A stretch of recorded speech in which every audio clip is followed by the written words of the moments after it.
आपको पता है ये क्या है? It's a ball, a ping pong ball.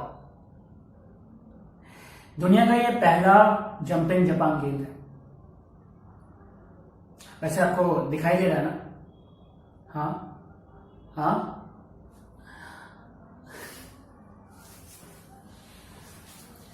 निराली कहती है कि जो चीज आपको चाहिए और वो चीज अगर वहां नहीं है तो आपको मानना ही नहीं चाहिए कि वो चीज एग्जिस्ट नहीं करती।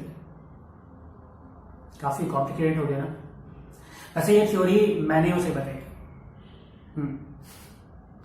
मैं एक कहानी सुनाया था हारुकी मुराकामी की, और उसमें एक लड़की होती है जो नारंगी के छिलके को छील रही होती है, लेकिन उसके हाथ में नारंगी होता ही नहीं।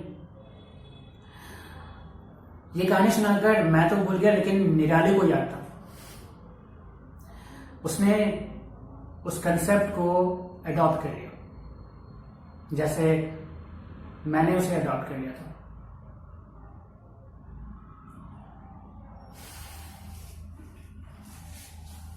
मैं 30 साल का था जब मेरे दिमाग में अचानक ये ख्याल आया कि मुझे बेटी चाहिए। मैंने तुरंत ही माँ को बताया। माँ ने सीधे पूछा कि बेटा पहले शादी तो कर लो। मैंने कहा कि अगर शादी कर लूंगा तो 2 साल लगेंगे बच्चे होने को, मुझे बेटी अभी चाहिए। माँ गुस्सा हो गई, मैं भी तंग गया। 2 हफ्ते तक हम दोनों में बातचीत हुई। 2 हफ्ते के बाद माँ ने, क्योंकि मैं इकलौता लड़का हूं, आखिरकार हार मान ली मेरी जिद के सामने। एडॉप्शन का प्रोसेस स्टार्ट हो गया। सारे डॉक्यूमेंट सबमिशंस और proof, identity, all those thing, and हाँ, fake marriage certificate. Single man adopting a girl child, काफी शक जाता है लोगों को, वियर्ड लगता है ना? निराली से मेरी पहली मुलाकात भी काफी निराली थी। तो क्या हुआ कि ऑर्फनेज का जो बंदा है वो मुझे बच्चे दिखा रहा था, और वो बता रहा था ये ऐसा है, वो ऐसा है, ये इस तरह की है, ये खराब है, ये अच्छा है। और मुझे बड़ा अजीब लग रहा था कि जैसे मैं किसी कपड़े की दुकान पे आ गया हूँ। और लॉन पे वहां पे कुछ बच्चे खेल रहे थे, और लॉन के कॉर्नर पर एक बच्ची बैठी हुई थी 4 या 5 साल की। वो उन बच्चों को खेलते हुए देख रही थी। उसका चेहरा शांत, उसकी आंखें खामोश, और ऐसा कहीं नहीं लग रहा था कि उसे खेलने में कोई दिलचस्पी है, बस वो देख रही थी। मैं उसे देखने लग गया। थोड़ी देर बाद वो पलटकर मेरी तरफ देखती है। मुझे देखते ही अचानक उसके चेहरे पर, उसकी आंखों में अजीब सी चमक आ जाती है, जैसे वो हंस रही। मुझे उसी वक्त उससे प्यार हो गया।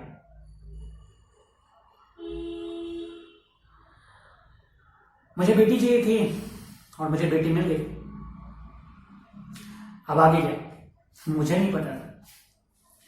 तो मैंने निराली का एडमिशन एक स्कूल में करा दिया, और हमारा रूटीन चालू हो गया। मैं निराली को स्कूल छोड़ने जाता, फिर ऑफिस जाता, ऑफिस से स्कूल जाकर, स्कूल से उसको घर पहुंचाता, फिर मैं ऑफिस जाता, फिर ऑफिस से वापस आकर मैं डिनर बनाता, फिर डिनर हम दोनों साथ करते और आधे 1 घंटे तक बातें करते, और उसके बाद हम दोनों अपने अपने कमरे में जाकर सो जाते। ये था रूटीन। हाँ, उसका कमरा मैंने अलग कर रखा था, क्योंकि मैंने फिल्मों में देखा था कि बच्चों का कमरा अक्सर अलग होता है। हमारी बातचीत के शुरुआती दिन 3-4 शब्दों पे ही लिमिट थे, जैसे yes, no, it's okay, like that. So इस तरह की बातें थी। तो अचानक दूसरे हफ्ते के तीसरे दिन हम लोग रोज की तरह डिनर कर रहे थे, और अचानक उसने खाना बीच में छोड़ दिया और वो अपने कमरे की तरफ जाने लगी। वो कमरे के अंदर पहुंची और उसने दरवाजा बंद कर लिया। जब वह दरवाजा बंद कर रही थी तो उसकी आंखों की एक झलक मुझे दिखाई दी। उसकी आंखें एक शून्यता की तरफ देख रही थी।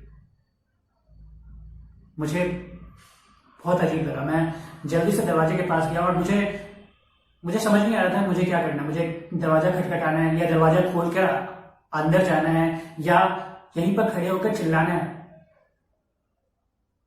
इसी उधेड़बुन में मैं वहां बैठ गया और उस दरवाजे को देखने लगा करीब 7 या 8 घंटे, जब तक कि सुबह नहीं होगी। और तब मुझे समझ में आया कि दादी मेरे दूसरे रिश्तों जैसी नहीं है। माँ बाप, भाई बहन, दोस्त, पति पत्नी, निराली अलग है। मैंने तुरंत बॉस को कॉल लगाया और उनसे 3 दिन की छुट्टी मांगी। कितना अजीब होता है ना, मतलब जब हम लोग नाराज होते हैं तो हम लोग एक दूसरे से बात करने की कोशिश करते हैं, फिर उससे जवाब नहीं आता तो हम लोग मेल करेंगे, मैसेज करेंगे, फिर कॉल करेंगे और उस पर भी जवाब नहीं आ रहा तो फिर हम लोग सोचेंगे कि क्या गलती हुई हमसे और हम सॉरी बोलते हैं।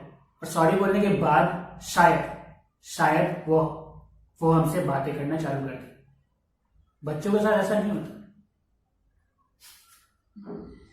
बच्चे आपसे कितने में नाराज हो, आप बस उनके पास में जाकर बैठ जाओ 2 घंटे, 4 घंटे, 5 घंटे, पूरे दिन, और अचानक वो आपसे बातें करने लगेंगे जैसे कि कभी कुछ हुआ ही नहीं था।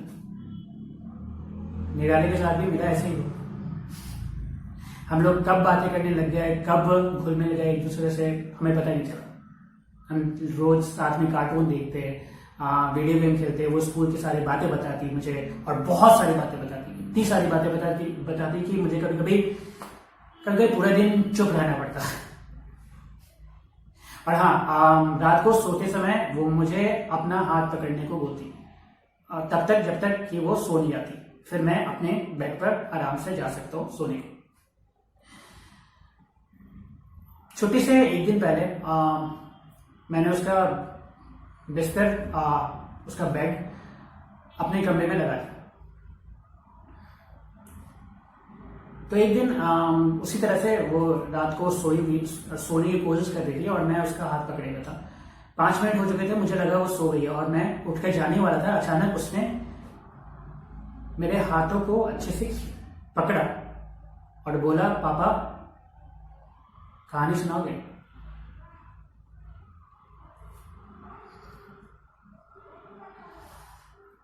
मुझे समझ नहीं आ रहा था। मैं तुरंत बैठा और कहानी सुनाने लगा, लेकिन मेरे मन में तो पापा गूंज रहा था।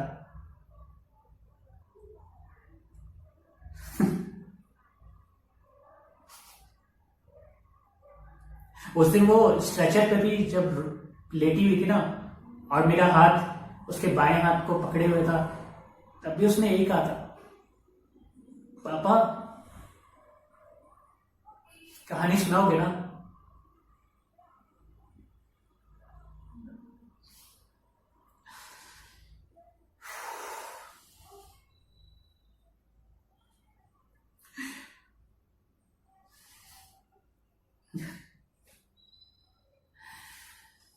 Nirali, an angel.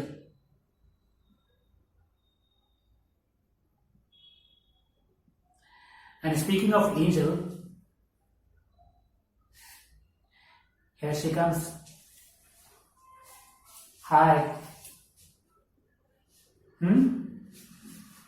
Yeah?